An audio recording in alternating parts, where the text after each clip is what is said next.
네, 후보자님, 방금 전에 청년 자살 문제도 언급을 하셔서 지금 대한민국 국민의 자살 문제와 관련돼서 말씀을 드리겠습니다. 네. 우리 대한민국의 자살률이 OECD 국가 중에서 최고 수준이라는 것은 잘 알고 계시지요? 네. 예, 그렇습니다. 2024년에 거의 15,000명이 운명을 달리했습니다. 국민이 절망을 하고 그 절망의 끝이 자살이라고 생각을 합니다. 더 놀랍게도 청소년 자살률이 대단히 높다는 거 알고 계시죠? 네, 그렇습니다. 초등학생 자살률도 세계 1위권을 달리는 그런 나라입니다. 왜 어린 나이에서부터 국민이 절망하고 있고 스스로 목숨을 끊어야 하는가? 대통령께서 작년 8월에 사회적 재난이다. 여기에 대해서 범부처 합동으로 대책을 세워야 된다라고 얘기를 하셨고 김민석 총리께서도 총리실에 상설 기구를 만든 것으로 알고 있습니다. 범부처 합동 대책 같은 것들이 만들어졌을 것이다라고 생각을 하는데 그건 과거 정부에서도 다 만들었어요. 그런데 왜 개선이 되지 않을까? 저는 총리로 부임하시면 면밀하게 보셔야 되는데요. 부처 합동 대책이라고 하는 것이 가만히 놓고 보게 되면 표지가리인 경우가 굉장히 많습니다. 기존의 책상 밑에 있던 정책들을 부처별로 다 끌어모아서 하나로 모아놨지만 대부분은 과거에 하던 정책의 반복인 경우가 대단히 많습니다. 그래서 국민의 눈높이에 부합하지 못하고 실질적인 구조적인 변화가 이루어지지 못하기 때문에 변화가 만들어지지 않는 문제가 있습니다.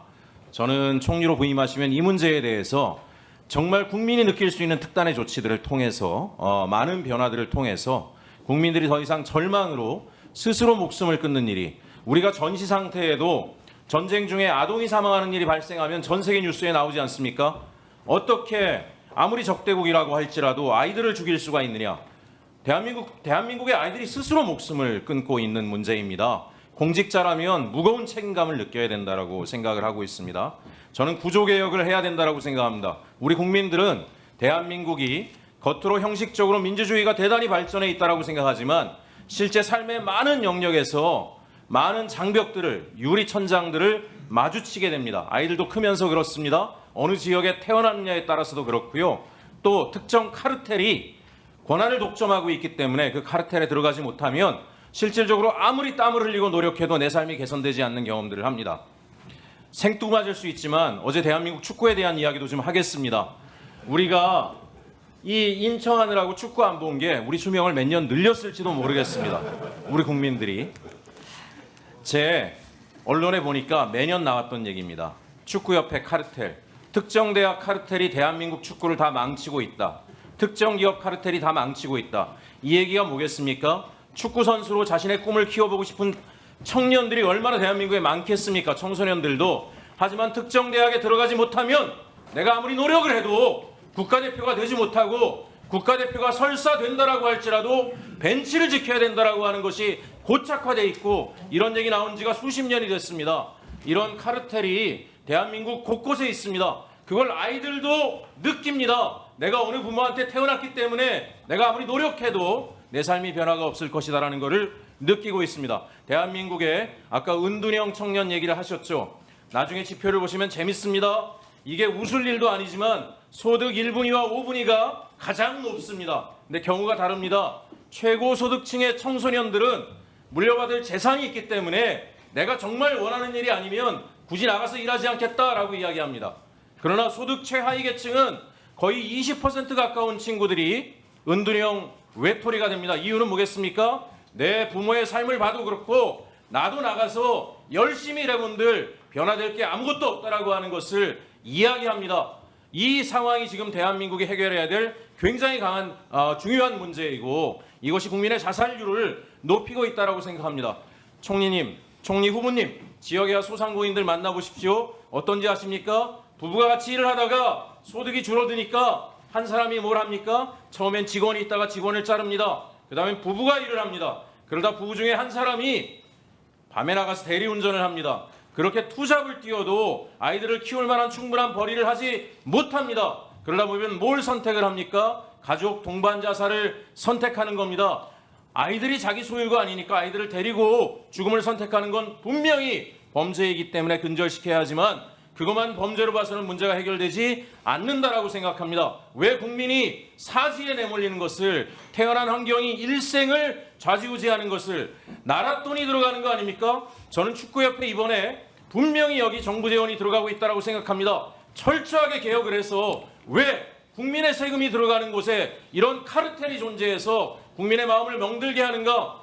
분명한 구조개혁이 필요한 시점이라고 생각합니다. 얼마 전에 국민체육기금 관련된 내용들을 제가 들여다봤습니다. 1조 7천억이 배분되는데 그중에 5천억을 제외한 1조 2천억이 평가도 없이 매년 반복적으로 특정 기관에 100억, 200억씩 나가고 있었습니다.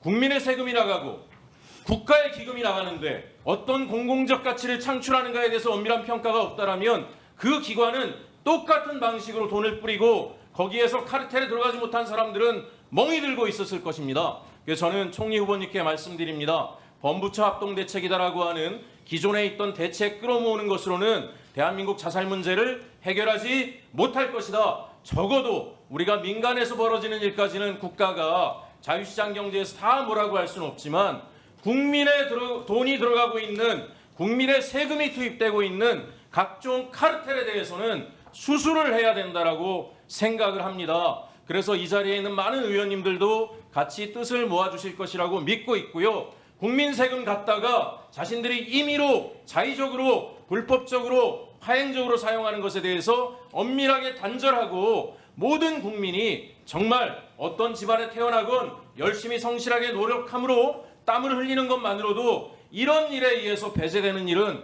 적어도 한국 사회에서는 벌어지지 않는다라는 것에 본보기를 반드시 세워주실 것을 요청드립니다. 후보님 한 말씀 부탁드립니다. 네, 제가 우선 자살 관련된 부분 먼저 말씀드리겠습니다. 이번 정부 들어서 대통령께서 사실 목숨을 살리는 정부라는 것을 굉장히 강조하고 계시고 어느 환경에서든 사람의 목숨을 어떻게 우리가 구할 것인가에 제일 집중하자 말씀하고 계십니다. 저는 이 부분을 굉장히 중요하게 생각하고요.